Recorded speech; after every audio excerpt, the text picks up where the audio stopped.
Yes guys, how's it going? Welcome back to a new video. Hope you guys are all having a great week so far. Newcastle United are back in pre-season training and it has been great to see a few photos, a few videos coming out of the players down at the training ground. Anyhow, did not wait around, putting them through the paces in physical tests, making sure they've not had too many beers, not too many late night takeaways while they've been away on their holidays.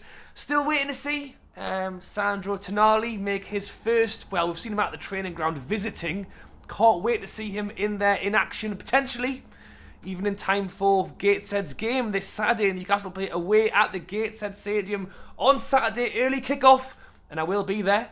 So if you do want to check out my vlog of the game on Saturday, first game of the new season, be sure to go down and hit subscribe. And I actually got an email off one of you guys from Anthony who said the subscribe button isn't red anymore.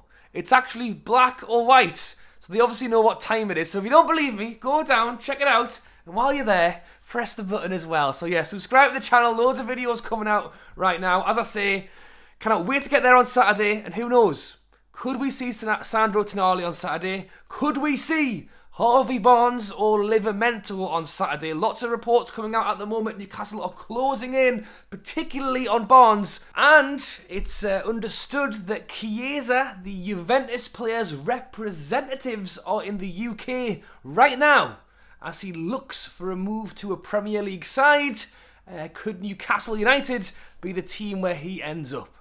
On the other side of that, reports are also coming out that because of FFP restrictions, that Newcastle could be forced to sell players in order to make money to not only sign Barnes and Livramento, but maybe even other players this window. So I want to talk a little bit about FFP, but more so on players going out the door. Even Sky Sports have jumped on the goodbye Maxi bandwagon. Do you think Maxi will go this window? We'll talk a little bit about him. I actually want to start off by saying welcome to Newcastle United, Emma Kelly. The women's team, as we know, are playing at St James's Park in one of the games in the Cellar Cup. So if you don't only want to see the blokes in action, you want to see the ladies in action at St James's Park on the, 5th and 6th of August. Double check that. At St James's Park. I think there are still a few tickets available, so go and check that out. But Newcastle women's are professional for the first time ever. So yeah, big up to the women, and I've no doubt they will probably be making a few signings for themselves. So yes, welcome to the club, Emma Kelly. Best of luck for the women's this upcoming season. And as I say, the men's are hoping to bring a few players in as well. FFP is a funny one. It's obviously been talked about quite a lot. There's a bit of back and forth on social media as to what exactly Newcastle can or can't do this summer window. I think generally speaking, the owners are just being careful. You know, I think we have room to budge. You know, I don't think we are, trying to break open the door to get out and spend some money. I think we have the money. I think it can be done. We definitely have the money. It's just, and if we did spend this summer, it's just how it affects us next summer. And if, because we've got Champions League, that money will come through for next summer. So we could actually spend it now. But then obviously that's risking how well we do this tournament. So there's just so many if, buts and maybes. And going into it can be quite convoluted, which is why I'm not going to do it in this video. But you can understand why people are questioning it, why people are talking about it. And it's understood that, well, it's thought, let's say, that after the Tonali deal, there would be room for another deal coming in this window. But after that, we could need to turn to letting players go. And if I'm totally honest, is that a bad thing? Because we have quite a lot of players in the side that I think we could probably do with moving on this summer. There's players returning from loan deals like Hendrick, like Hayden. You look at a player like Jamal Lewis, who has never really had his chance, and I'm not sure he'll get one now. Left back, in fact, is a position we're looking in to try and strengthen this window. You can even go down the route of Caldaro potentially leaving, because we've got 5 goalkeepers, including him. So, to be honest, letting players go is something that I actually want to hear more about. I think that it's great that we are trying to bring people in through the door, but you can only have a squad of 25, and we already had too many players at the start of last season. Never mind after we hopefully bring in another 3, 4, 5 players this summer window is what some people are talking about, and I honestly started this summer window by saying, and on the same page as Eddie Howe, we want to bring in 2 or 3 quality players that are going to immediately challenge in the first team and are immediately going to, raise our squad ability. But I'm also thinking a bit of squad depth as well. We are going to have 3 game weeks, playing the same 15 players for every game. And as good as it worked for us last season, I think it's just gonna make it tough. I think we got a little bit lucky with injuries coming into the late part of the season. And if we'd had 2 or 3 of them, 4 or 5 games sooner, maybe we wouldn't have grabbed that 4th place spot. So I definitely think it's not only just bring in, yes, I agree, Sandro Tonali, another name that's going to immediately go boom, right, first team player. We also have to be careful and try and really add to the depth of the squad, which is why I think loans isn't a bad way to do it. Loans adds depth, and we've been linked with a few of them. I don't think it'll be an easy market to go into either, because who wants to loan Newcastle a player? No one wants to loan us a player. Nobody wants to help us this season, so that would suffice FFP, it would suffice squad depth, it would be players to challenge for positions, and as I say, it costs us nothing. The trouble is, nobody is going to want to give us any of those players. So, yes, FFP is there. Letting players go is something we need to do. Let me know your thoughts on that down below. Let me know your thoughts on some of those names that I've just mentioned. If there's certain players that you think really has had their time and it's time to move on, let me know down below. You could even get into the Crafty, had a long injury, but had a decent go at it before that. You talk about Manquillo. Harrison Ashby's been linked with a loan move after what I imagine is not impressing as much as maybe Eddie Howe wanted him to. So you let me know your thoughts on that down below. But the player that everyone's actually talking about, and as I say, as per Sky Sports are jumping in on this one as well, is could Maxi leave Newcastle this summer window? We already seen him turn up for training. He's there. He's happy. He's smiling.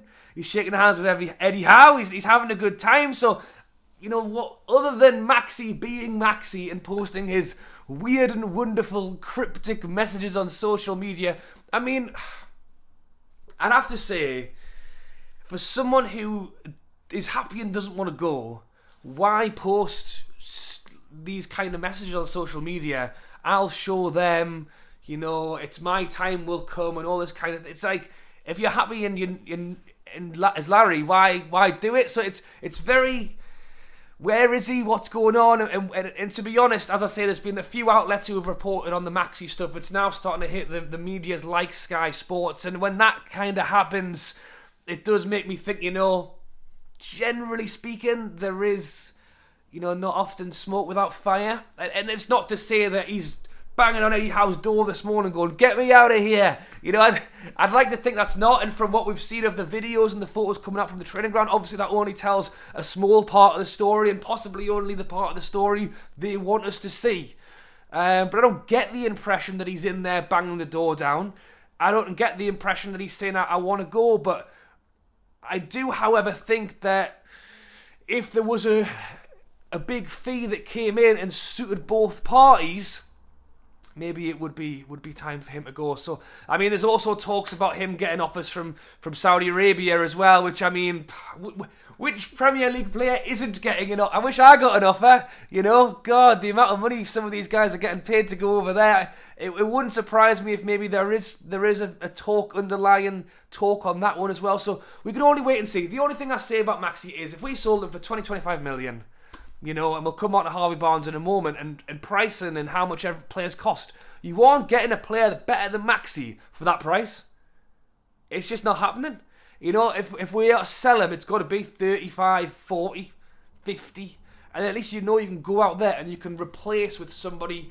Because on his day, Maxi could be our best player. The trouble is, he doesn't have his day as often as some people might want. And it's not even necessarily that. It's more of anything that Eddie Howe's not playing him. So if you take a seat and stand in Maxi's shoes, does he want to sit on the bench for another season? Which is why I go back to, does it suit both sides? If Eddie Howe's not going to play him, does he want the 50 million? If Maxi's not going to play, does he want the move away? So yeah, we will wait and see about that. But the talks on Maxi and leaving don't seem to be going away. And what's kind of fueling this even more, which is why it's kind of coming in a closed circle here, is because what's fueling the Maxi leaving and the players leaving is the talk on FFP and what happens next. And that's all coming out because of our continued links with the Harvey Barnes move. This all kind of started coming out around this time last week, maybe slightly, well, in fairness, the links with Harvey Barnes have been coming out ever since the James Maddison links, to be honest. There was talks of, could Newcastle get the pair of them? Obviously, Maddison's made his way to Spurs, and Harvey Barnes has been left as a Leicester player that you would imagine would be someone who would want to keep their Premier League status going into next season. And I think it would be a good one for Newcastle. I think he's someone who will work hard. He's an Eddie Howe player. 13 goals last season in the Premier League. It's one that I want to see happen. And reports are saying that Newcastle are happy with the deal. Harvey Barnes is happy with the deal. He wants the move. He prefers, well, as I say, we'll wait and see what happens, because he's also had heavy links with West Ham and a few other players. It is being reported that Newcastle is the team he's very interested in. I think because of the Champions League, which is what I like to hear. And I think, we are giving off a great impression of the squad as well. Eddie Howe, the players are all having a great time. Why wouldn't Harvey Barnes want to be involved in that? So reports coming out that we are closing in on a deal, but it's just that the agreement between Newcastle and Leicester were just taking that little bit longer to get done. And I think it's money again, It's always money. It was initially reported the fee was going to be around 35 million. It was then reported it was around 25 million. I'm thinking, I tell you what, that's not a bad deal at all. It's now being reported it's closer to 35 million plus 5 million add-ons. I think the reason there is so many different fees coming out is probably because those are the fees going back and forth between the two clubs. Leicester want them more, Newcastle want to play less. We're trying to hit in the middle, and obviously for me, I just want to hit somewhere soon so that he can be through the door and with these guys in pre-season training as quickly as possible. I think the fact that we got Sandro Tonali done before pre-season even started was massive. You look at our previous windows, and obviously we're learning every time. The owners are learning, Eddie Howe's learning, Dan Ashworth is learning. You've seen us take, up till the very end of the window to suddenly go, oh, hang on, we've just literally brought in Target, Burn, Bruno, all in the last 3 days of the summer window. In fairness, we had Trippier in pretty quick, so, maybe we know what we're doing there. But Sandro Tonali coming in, can we bring Barnes in through the door very soon as well? And it is also being reported that the Livramento deal does live on, and conversations are still happening over that one. It was reported quite confidently by some outlets that Newcastle and Livramento were both very keen on the deal. I think he's another player who, has caught some attention, and I think is a player worthy of Premier League football. Obviously, Newcastle have got Trippier. I wouldn't be surprised if we actually offered Trippier a new deal or a new extension very soon. I think we want to keep him for a few more years than he's actually got left. But, and I'm sorry to say it, but he won't be here forever. And as he does get a little bit older, not to say that pace is a massive part of his game anyway, really. So I think he could definitely have a few more years left in the tank, but it doesn't hurt to have another right back come in. And that's when we'll come on to Crafty, Manquillo, Ashby. They're all good players. If Trippier was injured, would you trust any of them to play Champions League football? Maybe, maybe. I don't see them. I barely see them at all. They don't really get a game anymore. So you'd assume that's because they probably aren't where they need to be. Eddie Howe's the one who will decide on that. Livramento, however, I think has the capability of be that next level player. And if we could get him, I'd like it. He's a player I've seen quite a bit of, to be fair, because of fantasy football, with his £4 million price tag on fantasy football a year or so ago when he went from Chelsea to Southampton. Now, that's the thing that's made it complicated as well, because Chelsea do have their buyback clause. Whether Chelsea want him or not, I don't know. But they also have a sell-on clause as well. And Southampton wants their 25 million. The trouble is, Chelsea are going to get a percentage of that. So Newcastle are going, 25 million, that doesn't sound too bad to us. And Southampton are going, well, actually, no, because we need to give 15 million of that to Chelsea. So we want 35, 40 million. And I think that's what the sticking point is on Livramento. Whether Chelsea would, consider taking payments over an amount of years from Southampton to try and help them out, just to try and get something back for him. You know, because that's the thing, if Southampton are never going to sell him and then he just leaves anyway, then Chelsea get nothing from it. So maybe it would be in Chelsea's interest to actually try and help Southampton out and say, look, with that 15 million, you know, give it to us over the next 2 or 3 years, and then at least... But then again, Chelsea are in money troubles as well, and they need the money too. So, yeah, there's 2 players there that it's understood Newcastle are quite close, and I think the Harvey Barnes one's looking pretty good. I think he's a player who can bring goals, can bring energy, and he can bring attacking to this team. I think Livramento's good as well, because he can play right back to back up Trippier. He can also play left back if we needed him. And of course, the talks on Chiesa, the Juventus player, has made a lot of headlines, and it's thought that he is looking to move away from Juventus this summer window.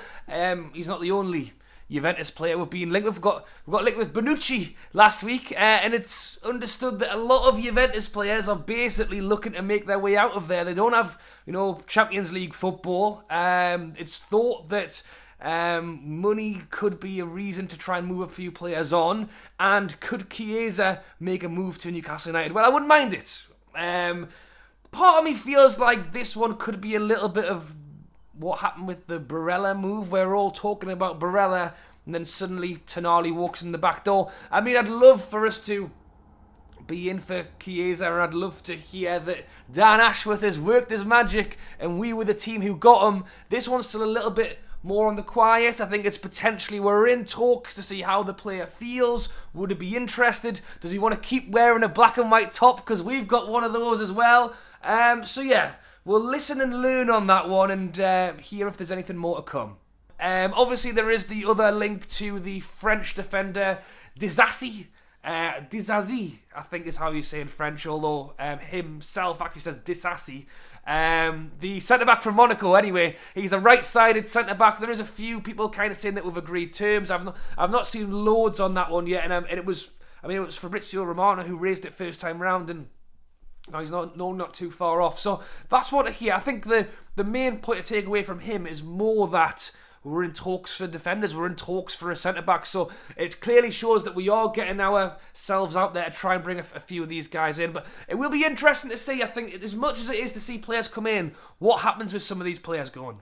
The trouble is with a Hendrick or a Hayden or a Manquillo, you know, it's thought that we've actually said to Manquillo, just get yourself off, mate. You know, we're not asking for fees on you. If you can get yourself a spot back in a team at the Spanish league, then go for it. And I think, in part, you know, fair play. You know, he's been here for a while. We got him on the free anyway. You know, he hasn't done too bad. He was decent for a season or two. I remember under Rafa, I thought he did pretty good. So, you know, we're not going to sit around and try and pull people's eyes out for players that really aren't going to have a space on this side. It's more about wages more than anything in our you know, I was going to say monthly or just seasonally or yearly expenditure on wages percentage seems to be a lot of what the talk is. So, you know, if we can go and find Hayden somewhere else to move on to, Manquillo somewhere as well, then maybe that would help free up a lot of room on the wage bill for some of these players coming in too. So yeah, you know, my thoughts on down below on some of the players that I've mentioned that are being linked, also some of the players that are looking to go, and hopefully, you know, maybe we could have, you know, someone done and somebody over the line before we head off to Gateshead. What I'd love to see is Tonali